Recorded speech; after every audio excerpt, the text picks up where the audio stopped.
The polished marble floors of St. Michael's Hospital reflected Jack Miller's mop like a mirror. The same floors where doctors in pristine white coats pretended not to see him. At 42, Jack had mastered invisibility, both here and in his daughter Emma's life. Tonight, however, as he quietly cleaned the pediatric ward, he noticed 12-year-old Lily Collins, the hospital CEO's daughter, sitting alone outside her mother's office, eyes red from crying. When their gazes met, she didn't look through him like everyone else did. And when her knees suddenly buckled, Jack dropped his mop without hesitation. What would happen next would change everything. Keep watching.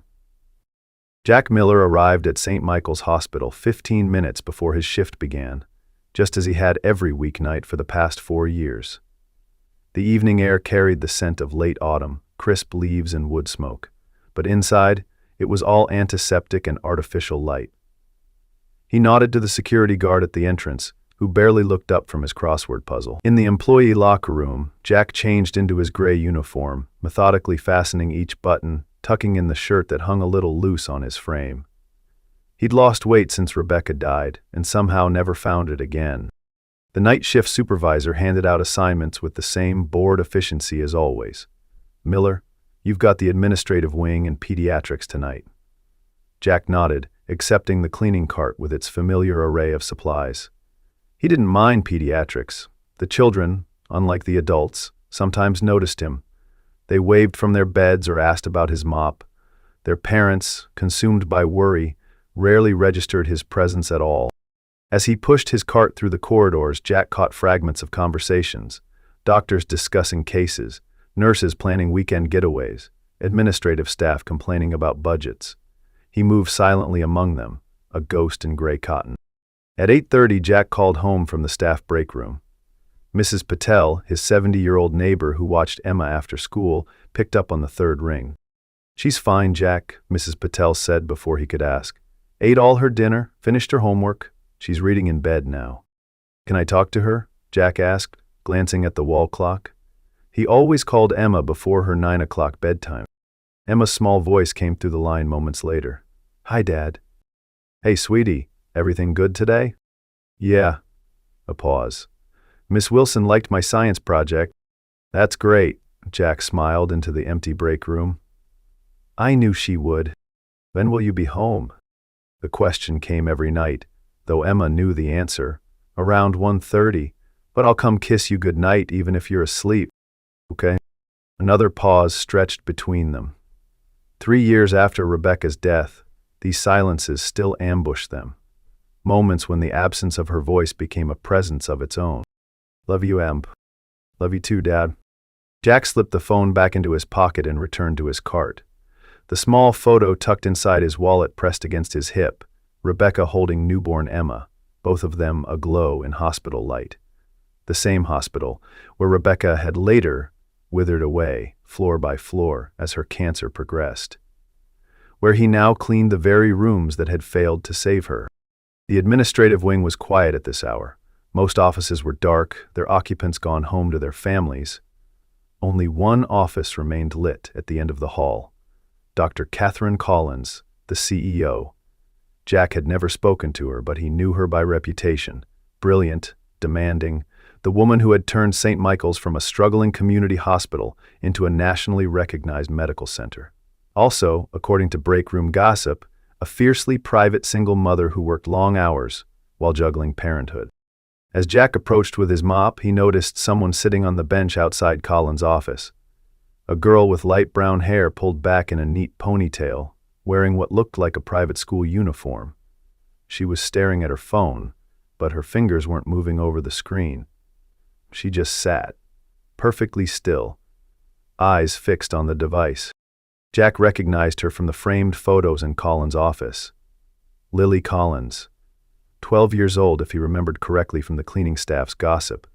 About 4 years older than Emma. Jack began mopping at the far end of the corridor, working his way toward her. Most people stepped aside automatically when they saw him coming, without even looking up. But Lily remained motionless, seemingly unaware of his approach. "Excuse me," Jack said quietly when he reached the area around the bench. "Need to clean here." Lily startled, looking up at him with wide eyes that were red-rimmed and slightly swollen. She'd been crying. "Sorry," she mumbled, pulling her feet up onto the bench to make room for his mop. "No problem," Jack said, carefully working around the bench. He could feel her watching him as he moved methodically across the floor. When he glanced up, she quickly looked away, but not before he caught the expression on her face. Not the usual disinterest or disdain, but something like curiosity. The door to Colin's office remained closed, voices murmuring behind it. A meeting running late, probably. Jack finished mopping and was about to move on when he heard Lily's stomach growl audibly in the quiet hallway. She flushed, embarrassment crossing her face. "Cafeteria still open," Jack said. "For another hour." "I know," she replied, her voice flat. "Mom said she'd just be 5 more minutes. That was an hour ago." Jack nodded, recognizing the hollow promise. How many times had he told Emma the same, when work demanded more of him than he'd planned to give? "Well, good night," he said, and continued down the hall with his cart. Behind him, he heard her whisper, "Good night," so softly he almost missed it. 2 nights later, Jack saw Lily again. Same bench, same waiting posture, but this time with a book open on her lap. Jack nodded as he passed with his supplies, and she gave a small nod in return. He worked in silence, aware of her occasional glance in his direction. The following week, she was there again, this time with headphones on, eyes closed. When Jack approached with his mop, her eyes opened, and she wordlessly lifted her feet from the floor. As he cleaned, he noticed her hands trembling slightly, her face pale beneath the fluorescent lights. "You okay?" he asked before he could stop himself. She removed one earbud. "What? You look a little," he gestured vaguely, uncomfortable with his own concern. "I'm fine," she said, but her voice wavered.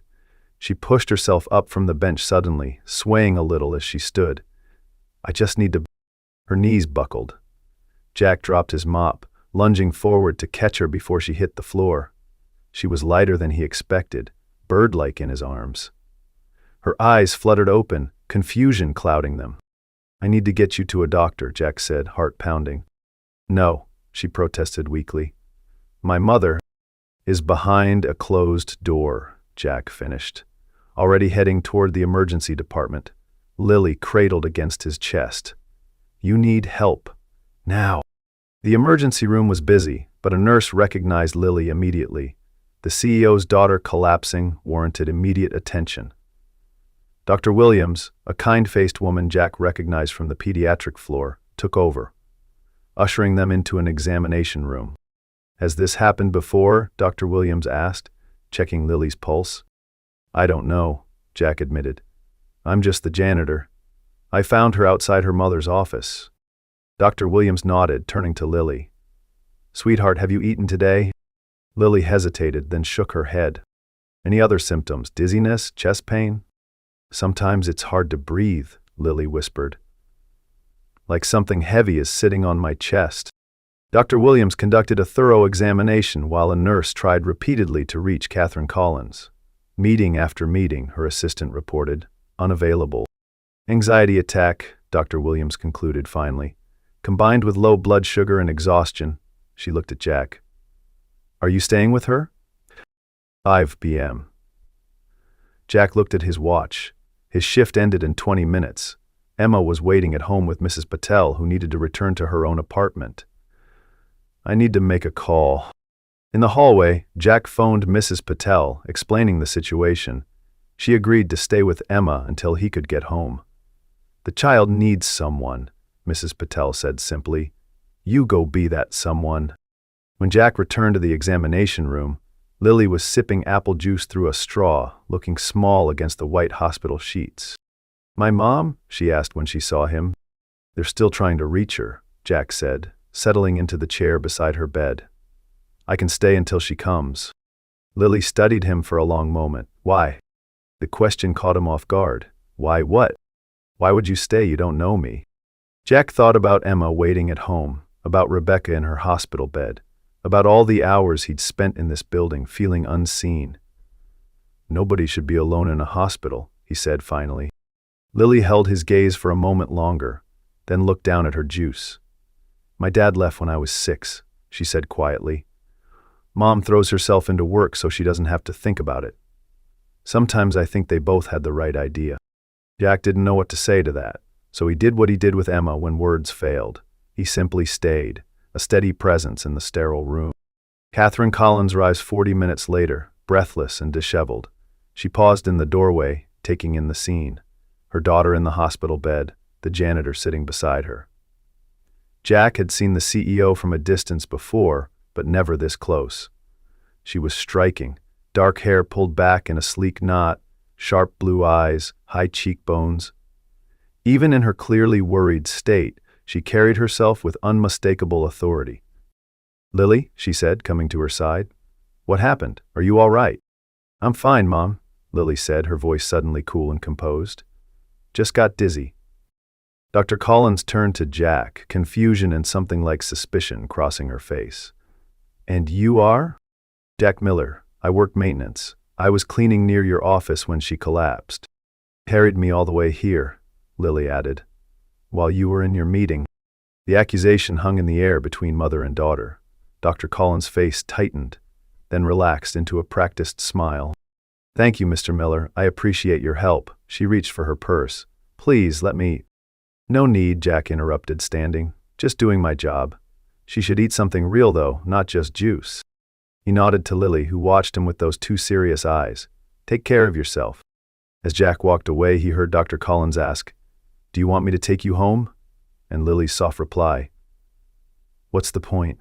You'll just come back to work anyway." Jack returned to his cart, finished his shift, and headed home. Emma was asleep when he arrived, curled around her stuffed rabbit, her face peaceful in the dim glow of her nightlight.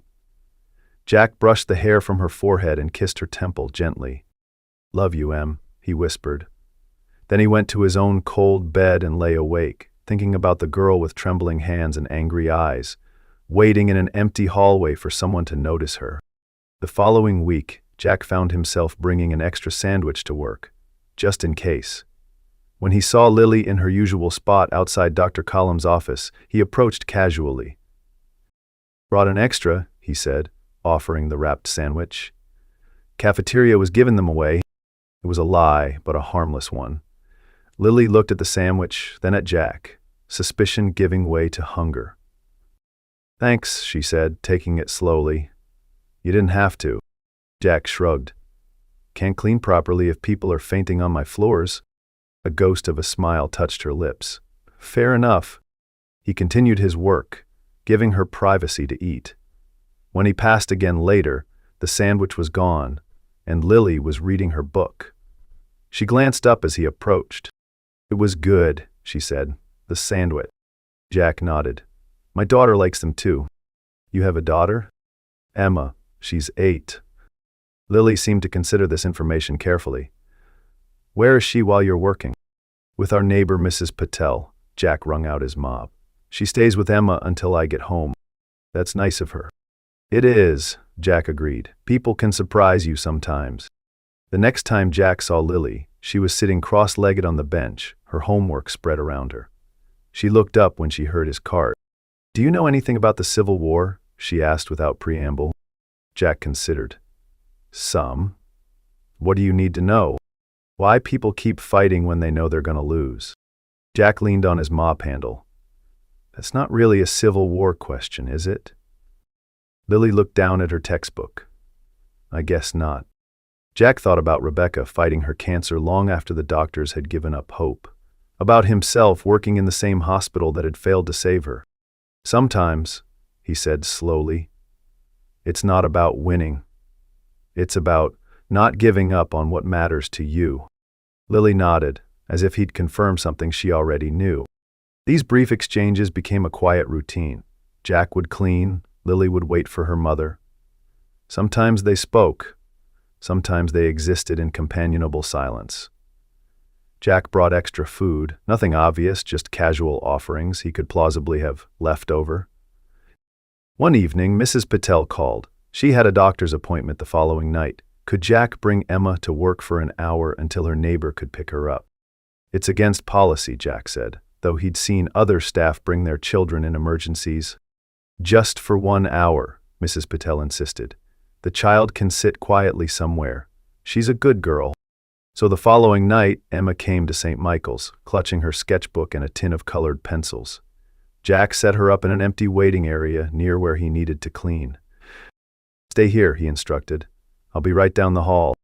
Emma nodded solemnly, already opening her sketchbook. Jack watched her for a moment, her dark hair falling across her face, her small fingers selecting a blue pencil with careful deliberation. She looked so much like Rebecca sometimes that it stole his breath. He'd just started mopping when he saw Lily arrive, taking her usual seat outside her mother's office. She noticed him and gave a small wave. Jack waved back, then hesitated. Before he could reconsider, he walked over to her. "My daughter's here tonight," he said. "Just for a bit, if you want to say hello." Curiosity sparked in Lily's eyes. "Where?" "Waiting area around the corner. She's drawing." Lily gathered her backpack. "I like drawing." Jack led her to where Emma sat, absorbed in her artwork. "Emma, this is Lily. Her mom works here too." Emma looked up, studying Lily with solemn eyes. "Hi." "Hi," Lily replied. "What are you drawing?" Emma turned her sketchbook. A house, a man, clearly Jack, a small girl, Emma, and an empty space beside them. "That's our house," Emma explained. "And that's me and my dad." "Who's supposed to be there?" Lily asked, pointing to the empty space. Emma's face clouded. "My mom, but she died." Jack felt the familiar ache in his chest, not as sharp as it once was, but present, always. "My dad left," Lily said, sitting beside Emma. "Not the same thing, but..." She shrugged. "Can I draw with you?" Emma nodded, sliding the tin of pencils between them.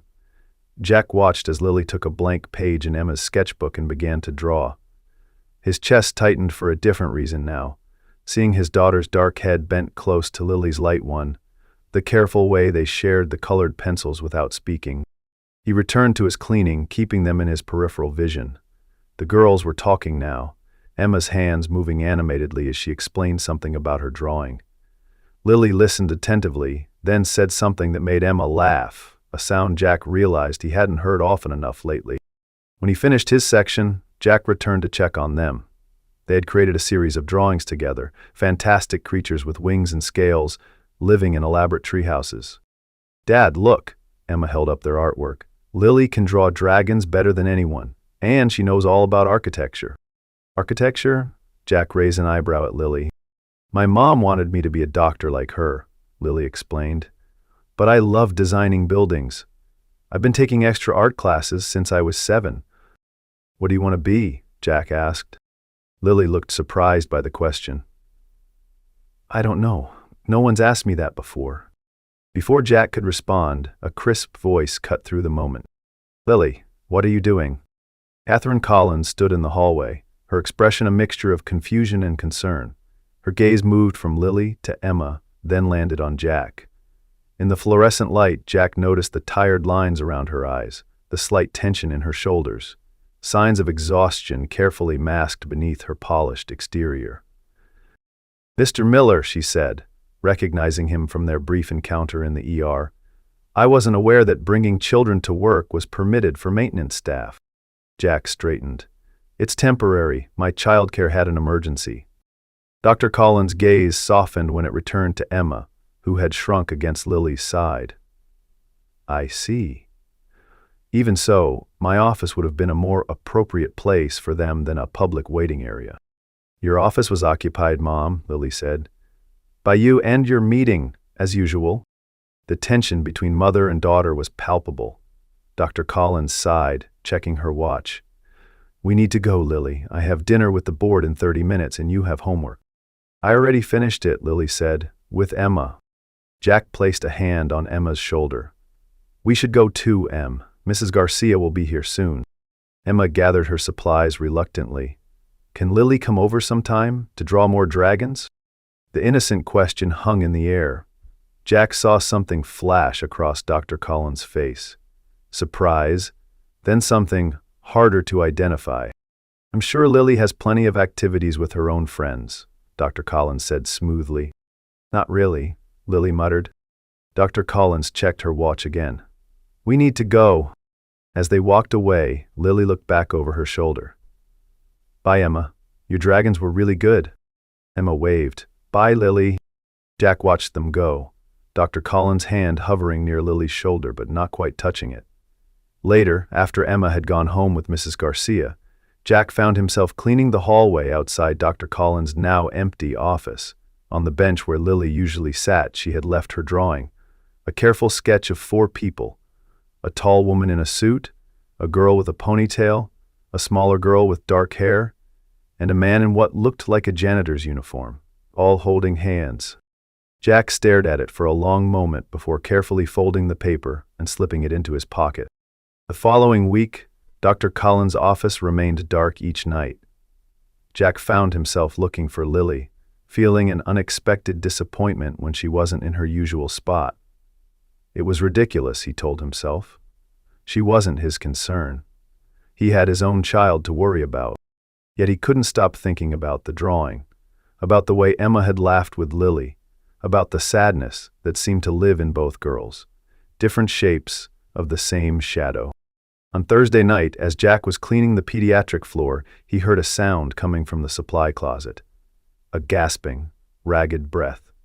He opened the door cautiously to find Lily huddled on the floor between mop buckets and boxes of gloves, her knees drawn to her chest, her breathing fast and shallow. Lily? Jack knelt beside her. What happened? Are you sick? She shook her head, struggling to speak between gasps. Can't breathe. Another anxiety attack? Jack recognized the signs from what Dr. Williams had explained. It's okay, he said, keeping his voice steady. You're having a panic attack. It feels scary, but it will pass. Lily clutched at her chest. Hurts. I know. Jack sat beside her on the floor, careful not to touch her. Try to slow your breathing, like this. He demonstrated, exaggerating his inhale and exhale. With me, okay? In through your nose, out through your mouth. Gradually, Lily's breathing slowed. Color returned to her face. She leaned her head back against the wall, exhaustion evident in every line of her body. You want to tell me why you're hiding in a supply closet? Jack asked gently. Lily's eyes filled with tears. They're sending me away. Who is? My mom. I heard her on the phone. Westridge Academy. It's a boarding school in Vermont. Her voice broke. She doesn't want me around anymore. Jack's chest tightened. Did she say that? She doesn't have to, Lily whispered. Dad left because she was never home. Now she's getting rid of me too. The door to the supply closet suddenly opened wider. Catherine Collins stood framed in the doorway, her face a mask of concern. Lily? The nurse said someone saw you come in here. Her eyes widened when she saw Jack. What's going on? She was having a panic attack, Jack said, standing. She's better now. Catherine knelt beside her daughter. Lily, what happened? Lily looked at her mother, years of hurt in her eyes. I heard you talking about Westridge. You're sending me away. Understanding dawned on Catherine's face. You heard, Lily. No. I was discussing their summer arts program with the headmaster. He's an old colleague. I thought you might enjoy their architecture workshops. You never asked me, Lily said. You never asked me anything. Catherine faltered. She looked lost, a powerful woman suddenly adrift. I didn't think. That's the problem, Lily cut in. You don't think about me at all. The raw pain in her voice hung in the air. Catherine's carefully composed facade crumbled, revealing the exhausted, uncertain woman beneath. I'm trying, Lily, she said quietly. I don't know how to do this alone. Neither do I, Lily cried. But at least I'm here. Where are you, Mom? Where have you been since Dad left? Catherine had no answer. She looked at Jack, as if searching for help, but Jack remained silent.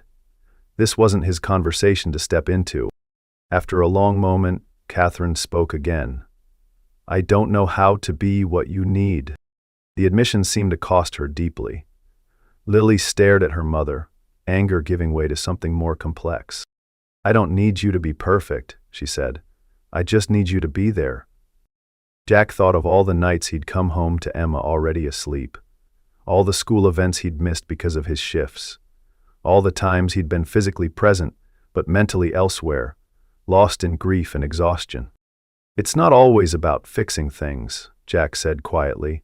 Both Catherine and Lily looked at him, startled, as if they'd forgotten he was there. "Sometimes it's just about showing up, being there to witness their pain, their joy, all of it." Catherine studied Jack with new eyes. "How do you do it? Balance everything?" Jack almost laughed. "I don't. I fail at it every day. Ask my daughter." "But you're still trying," Lily said. "That's all any of us can do." Jack looked at Catherine. "We just keep showing up." A silence fell over the small space. Then Catherine reached out hesitantly and took Lily's hand. She didn't pull away. "I'd like to try again," Catherine said, "if you'll let me." Lily nodded, a tear slipping down her cheek. "Okay." Jack stood. "I should get back to work." "Mr. Miller," Catherine called as Jack reached the door. "Thank you." Jack nodded once, then returned to his cart, leaving mother and daughter to begin the delicate work of finding their way back to each other. 2 weeks later, Jack was surprised to receive a memo requesting his presence in the CEO's office. He arrived at the appointed time, uniform freshly laundered, uncertain what to expect. Catherine greeted him with a warm smile.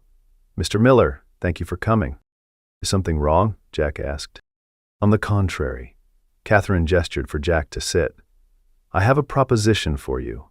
We're creating a new position, facilities coordinator. Hours would be 7 to 3, Monday through Friday. The pay is significantly better than your current position. I'd like to offer it to you." Jack stared at her. "Why?" "Because you're good at what you do," Catherine said, "and because those hours would allow you to be home with your daughter in the evenings." Jack considered the offer. Better pay, better hours, no more missing Emma's bedtime. It seemed too good to be true. "Is this because of what happened with Lily?" he asked directly.